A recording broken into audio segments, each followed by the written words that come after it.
a lot of people who are struggling to find the one are setting an impossible expectation for their partners to meet. Meeting your soulmate does not mean happily ever after. So oftentimes when we have an anxious attachment style, what we fall in love with is not a person. We fall in love with a fantasy.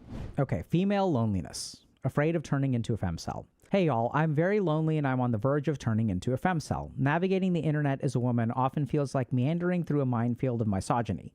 Every space I frequent seems to be turning into a cesspool of inceldom and all things that lack empathy, and some of it is definitely seeping into my brain. I've been consuming a lot of pink-pilled content, especially this YouTuber called Manifestel, and diving into essays about pop culture analysis of rom-com tropes and Jungian psychology about anima projection. I get a lot of male attention because of my profession and my interests in male-dominated fields like gaming, but never truly feel seen. I can't seem to find anyone who loves me for who I am. I was desired but never loved, a choice but never the one. My guy friends don't get it. They say, how can you call yourself a femcel if you've been in so many relationships and have 37,000 likes on Bumble? Just because someone is attractive, to be honest, I'm not even attractive. I'm average, but my profile is pretty funny, doesn't mean they can't face rejection or isolation. Quick aside, I don't know if y'all remember this, but we did a video on female bullying, and attractive women are likely to be bullies, but they are also attractive. Attractiveness as a woman also increases your risk of being bullied.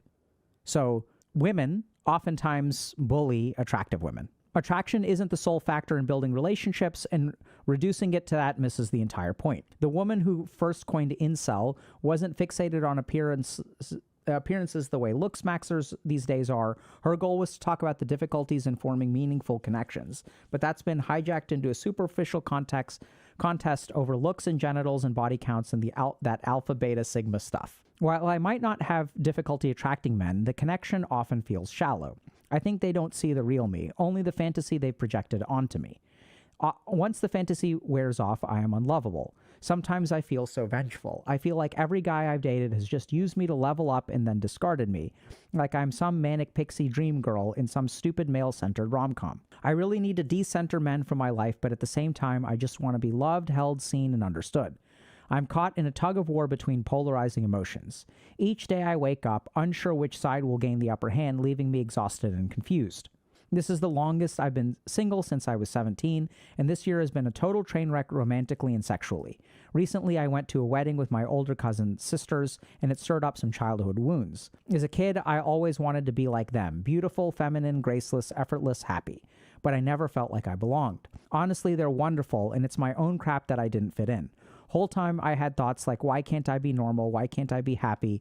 Teenage me tried to cope by thinking I don't fit in because I'm better than them, which is both cringy and untrue. But that was my tomboy pick-me era, and I'm ashamed of it. I did seek wisdom from them, and they empathized with me for the most part. They suggested I just shut up and go the arranged marriage route because that's where all the good men are. But I'm so scared that I won't be happy because I'm hard to love. So if I say no to marriage and convince myself this is how it's going to be and stay single forever, am I just a femcel or just a sad 4B? I've been spiraling a bit watching all these relationship movies. If you do a Jungian analysis on rom-coms, they fall into two camps. Anima movies, a guy with mommy issues meets a quirky girl who fixes him and then he discards her. Animus movies like Beauty and the Beast, a woman is thrown into the Animus's world and she must befriend his toys and tools, tames the beast, and becomes the mistress of the house. It's depressing how the women, even after they find their man, never really get a happy ending. They always either get pregnant and die in childbirth, or get discarded after the male protagonist finds himself. Why does female self-isolation always end in codependency? Why do women lose their friends every time they start a new relationship? My anxious attachment style is ruining my life, and I'm trying to work on it, and it's hard. I've been chronically depressed for the past 1.5 years. I do have a therapist, psychiatrist, hobbies, and a supportive family, but I can't seem to escape the cycle of limerence, codependency, and isolation. I need to decenter men from my life, but loving fiercely is my thing, and I'm not afraid of heartbreak. Rewatch Fleabag, and it has this quote, "I think you know how to love better than any of us. That's why you find it so painful. Women are born with the pain built in." I used to be a hopeless romantic until my soulmate dumped me for being depressed. Now I don't believe in soulmates, and life sucks, so yay. Everything I miss about my exes wasn't there in the first place? Where are the good men? Better yet, how do I stop giving a damn about finding one? I want peace, feminine wisdom, and more female friends. Okay. So I think the first thing to understand about finding a healthy relationship is that it takes time. There's a learning curve, right? So I think the biggest mistake that we make is that we assume that we're looking for a person. Where are all of the good men? This is something that I hear so much, as if finding the right man results in the right relationship. That is not what makes a good relationship. It's not finding something that is perfect. Although this too gets propagated by our media and things like that. You find the one, you fall in love. I personally believe in soulmates. Like, I think that's legit. But meeting your soulmate does not mean happily ever after. Happily ever after is what you build with the soulmate. It is what you become. It is what they become. It is the growth that happens once you meet your soulmate. See, this is a huge problem that we make, especially with dating. We make all of these associations. We make this chain of causation, and that's really where the problem is. Finding the good men isn't the problem. It is about once you have the good man, or once you find the good man, how do you change? How do you make the relationship work? How do you encourage them to change? How do you encourage them to become even better? That's where all the money is. Finding the person, meeting the person, the initial thing with that person is actually a very small interaction, maybe 5 minutes. Maybe a little bit longer with texting nowadays, I don't know. Right? So you can look, but the encounter with the person is very short-lived. But then the relationship is something that takes years. So I'd say that, like, this business with relationship, the mistake that we make is we think, I need to find the right seed to grow the right fruit tree. And that's true, right? You need the right seed to grow the right fruit tree. But finding the seed is just the first necessary step to growing the tree. Then the tree actually needs to be fostered. The seed needs to be planted. We need to till the soil, plant the seed. So I think a big problem that a lot of people don't like, rubs them the wrong way, is you may find your soulmate, but what is the ground that seed is going into? What is your receptivity to that soulmate? I had a couple of uncompassionate thoughts when I read this post. And I'm going to share those, and they're given with compassion. But I've worked with people who wouldn't even know love when they saw it. When I see anxious attachment style, when I see projection, when I see these kinds of things, this is honestly a problem. When you have an anxious attachment style, love can look very scary. This person also mentions limerence. This is a problem. So oftentimes when we have an anxious attachment style, when we have a predilection towards limerence, what we fall in love with is not a person. It's not a human. We fall in love with a fantasy. We fall in love with an idea. And when we spend our time looking at Jungian analysis of tropes, that is not reality. There's absolutely value to it, and there are archetypes in it. But even if we look at what this person says, it's like, I mean, this is where you got to be like really careful, because, they're talking about where he discards her in the end, and then she dies pregnant in childbirth, or they get discarded after the male protagonist finds himself. What about all the people who don't die in childbirth, right? It's like, it's kind of weird. There's such a selection bias here. There's a selection bias of the kind of people that this person is meeting, being in a male-dominated field, right? They're finding all the wrong men. There's a selection bias. Who's writing Jungian essays about tropal analysis? What is their attachment style? What is their experience? It doesn't always end like this. And in fact, I would say that if you look at it like really statistically, forget about Jungian analysis of tropes. In fiction, which all of these things are fiction, by the way, right? If you look at the real world, what do you see? Most stories don't end like this. Most stories, I think like 50% of people get divorced. 50% of people stay together. Like dying in childbirth. Childbirth is, I think, statistically the most dangerous thing that a woman will ever do. And the majority of women survive. Like the vast majority of women survive. So I think this is where we have to be really, really careful about whether we are actually ready to receive what we are looking for. Very important in dating. And I don't mean to say that all of the blame is on you. I mean, I think there's a lot of misogynistic crap on the internet, but that is another issue that we should get into.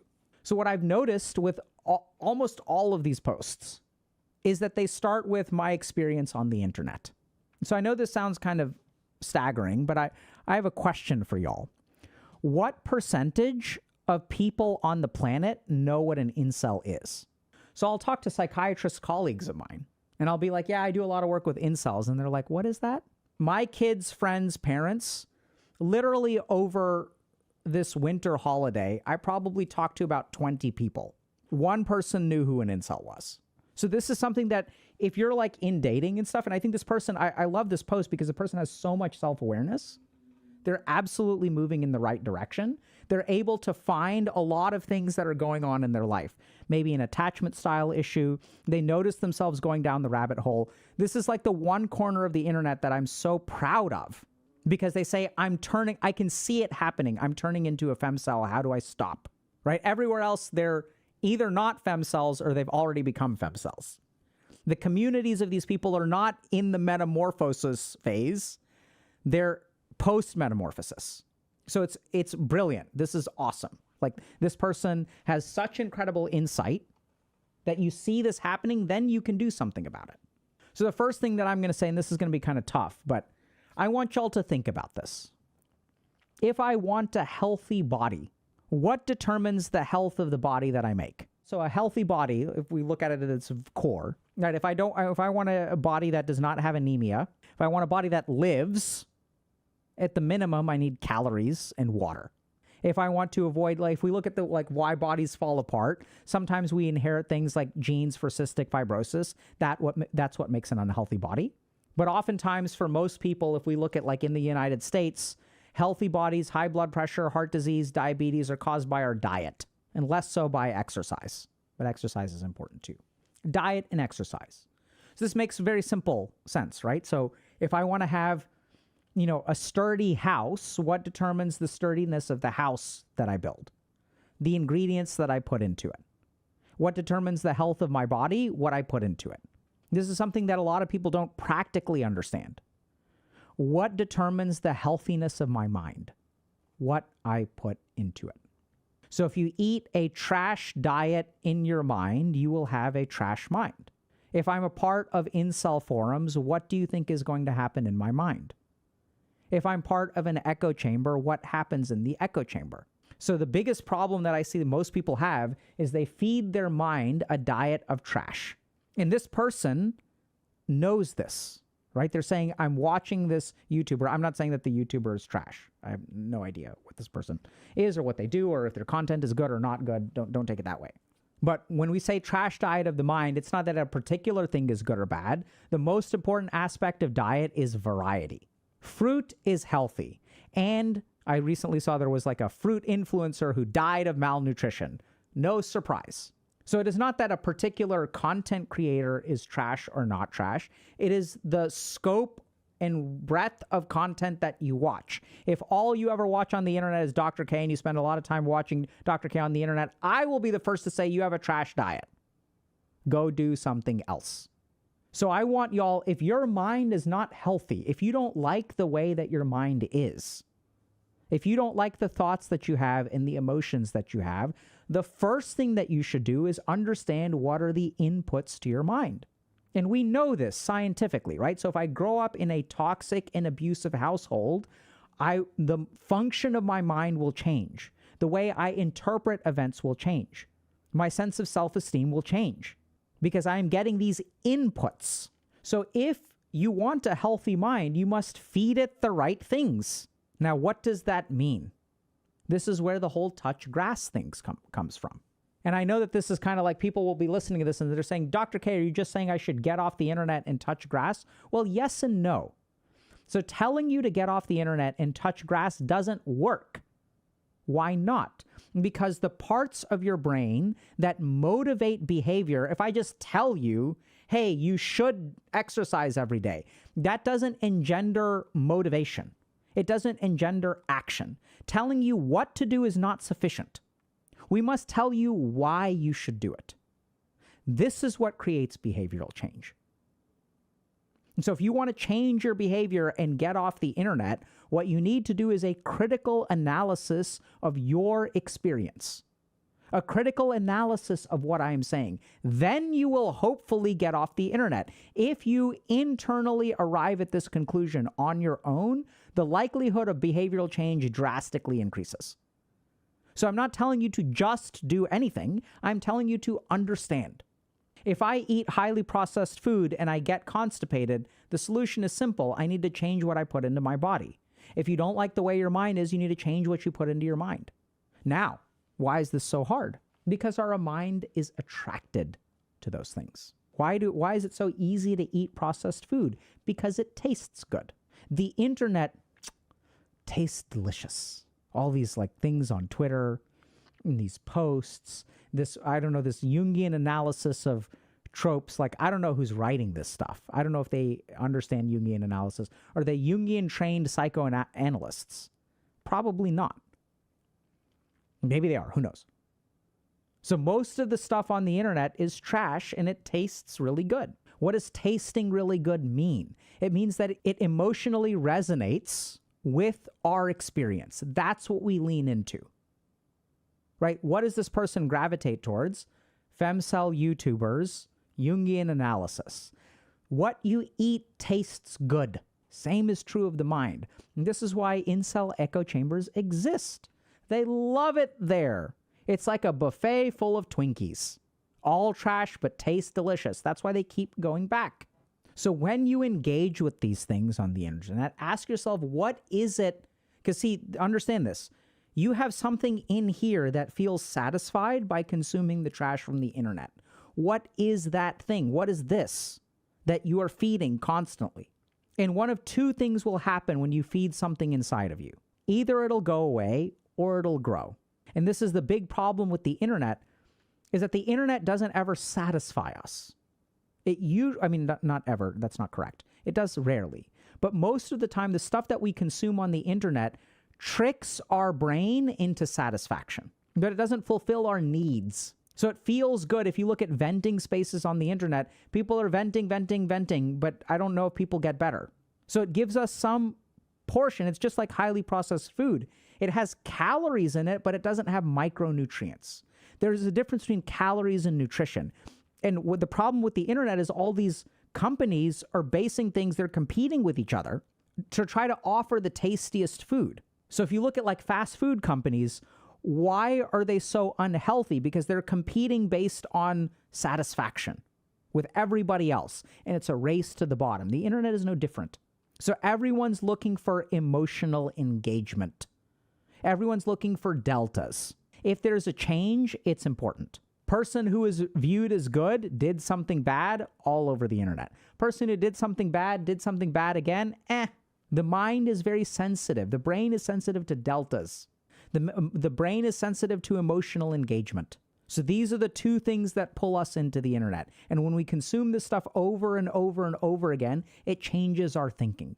And the real problem is that when it comes to dating, I think a third of the people that I've worked with, they bring so many problems to the table and then they get frustrated when they can't find what they're looking for. This person said, I got dumped by someone who dumped me because I was depressed. Now, there are studies that show that men have an unfortunately high predisposition of divorcing their wives when their wives get cancer. So many men, unfortunately, do abandon their wives when they get sick. There's data to support that. Women don't abandon their men when they get sick. Women divorce their men when they lose their job.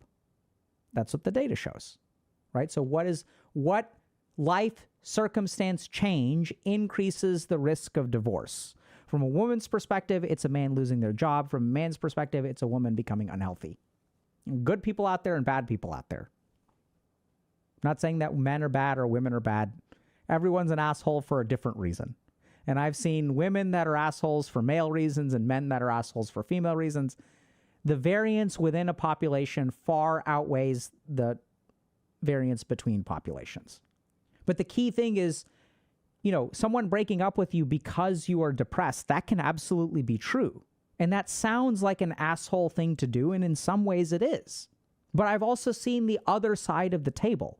What is it like to date someone who's depressed? Oftentimes, the people who break up with people who are depressed, this is what I've seen as a psychiatrist, is not I'm breaking up with you because you're depressed. I'm breaking up with you because you are not putting in the effort to make things better. That's the common reason. But when you are depressed, it is very hard to see that nuance. It's very easy to think in black and white. I see this with addiction too. I'm not breaking up with you because you're an addict. I'm breaking up with you because you stopped going to meetings, started hanging out with the wrong crowd, and when I told you, hey, I think you need to start going to meetings again, you told me to go screw myself and then said that everything was fine. That's why I'm breaking up with you. But what is the person going to do? They're going to say, I broke up with me because I have an addiction problem. So there's a lot of nuance here. There's a lot of subtlety. And the really challenging thing about that is when I read something like this, is that what happened? I don't know. Maybe you got depressed once and the dude was like, yeah, F this, I'm moving on. Maybe the person was an asshole, emotionally available. We can't make a deterministic decision there, and we don't want to. And the reason why is because we're not just talking to that person. What happened in that circumstance is not what's important. We should understand, because we're talking about scale, right? We should understand the scope and range of things that are possible. Are dudes likely to dump their girlfriends because they get depressed? Absolutely. Could you have been an unfortunate victim of that circumstance? Absolutely. And what can you do about it? So I'd say first thing, and the internet is full of toxic misogyny, but it is also, there are pockets of very, very good male attitudes. So the most positive communities that I have participated in and or watched tend to be dudes talking about cooking. Most positivity. That's where the good men are. They're the ones who are talking about and are devoted to grilling and gardening. But you go to a relationship advice community, you go to anything related to explicit gender. Why is that? It's because the people who go there, there's like a selection bias. Right? Who's hanging out talking about relationships on the internet? A lot of good people, I'm sure. I hang out in those too. I'm a bad person. But most of the people in healthy relationships are not hanging around relationship advice places.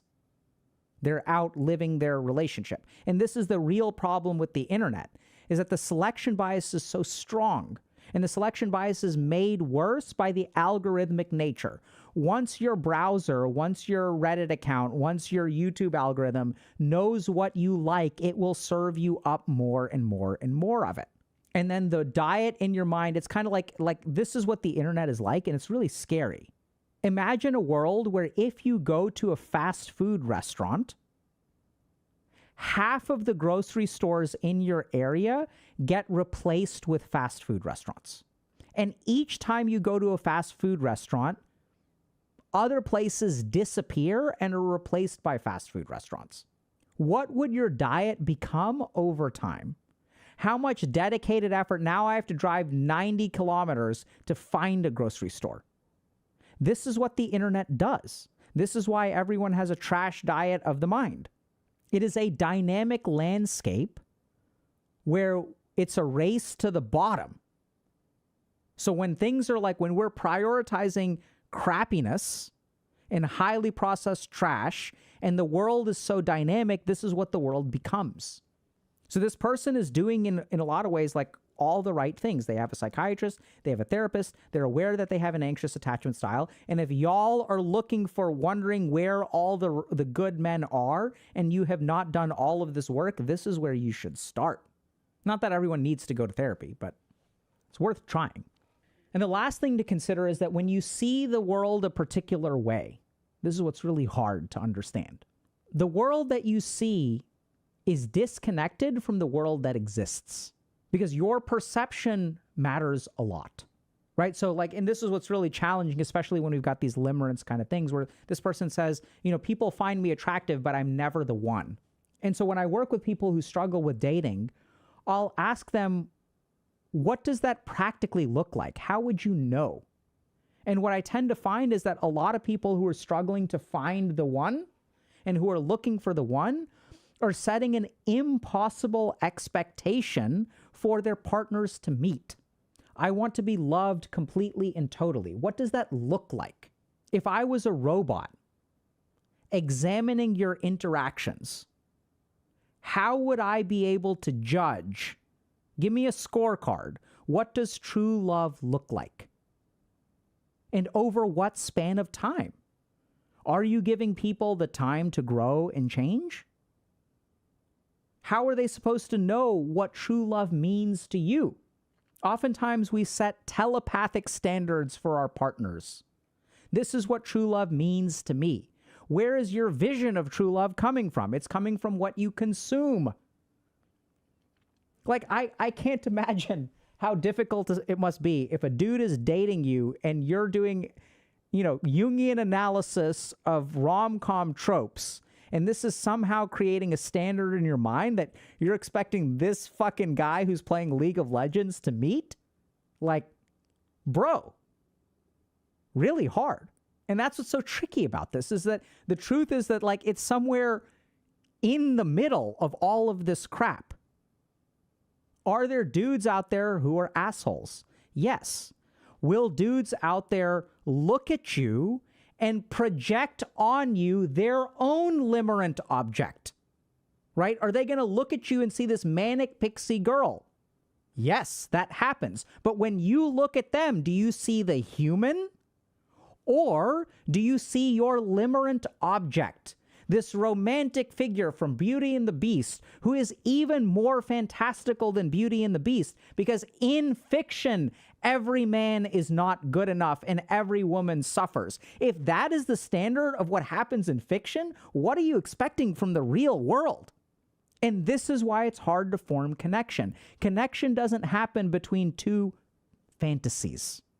It doesn't happen between Edward Cullen and Manic Pixie Girl. It happens between two real people.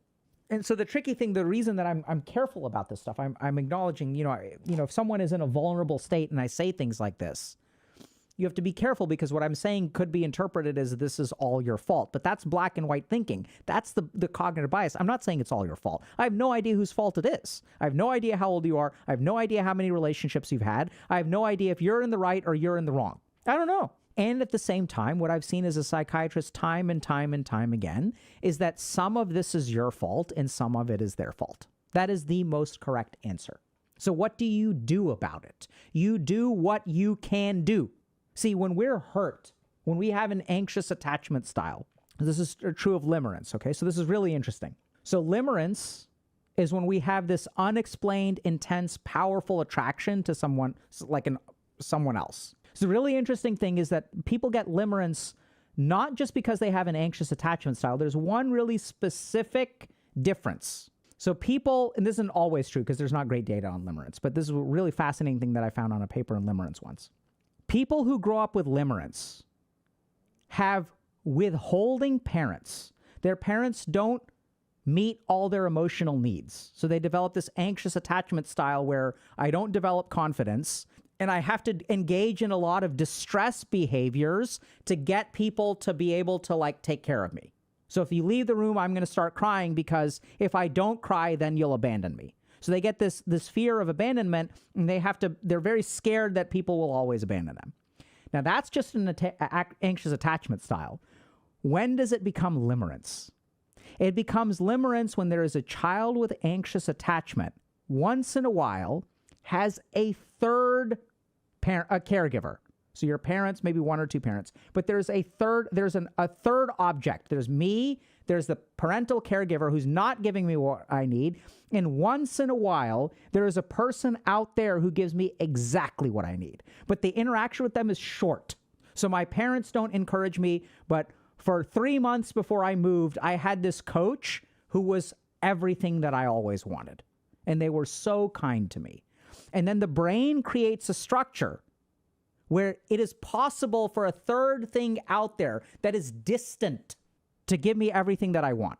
And this is what's so frustrating about limerence, is in limerence, we see something very similar to this, where I'm attracted to this perfect person, but the closer I get to them, the worse things get.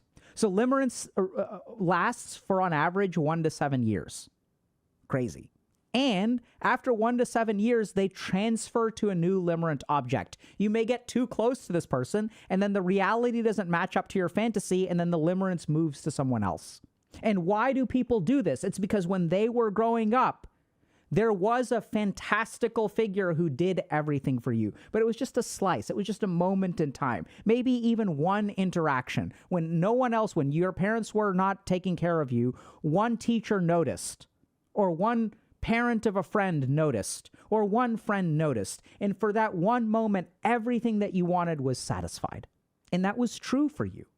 And then, of course, you as a human being, what do? You go looking for it again because you know it's out there. And of course you would. I would not blame you for that for a moment. You're looking for true love because you felt it once in your life. But woe is the person who's on the receiving end of all of your hopes and dreams. Where are all of the good men? Us average men can't compete with that. Us normal men, us ordinary men, us flawed men, us men who are struggling, there's no way we can live up to your expectations. And the real tragedy of the matter is that we are the good men. Because most men, I think, are pretty good. Most women, I think, are pretty good. I know I'm going to alienate lots of camps when I say that.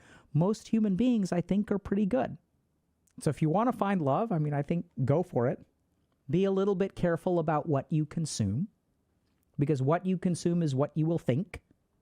What you consume is what you will want. Advertisers understand that. That's why they advertise. It's literally mind control. So if you want your mind to function in a different way, change the diet of the mind. Look at what expectations you have. Look at what standards you're setting for other people.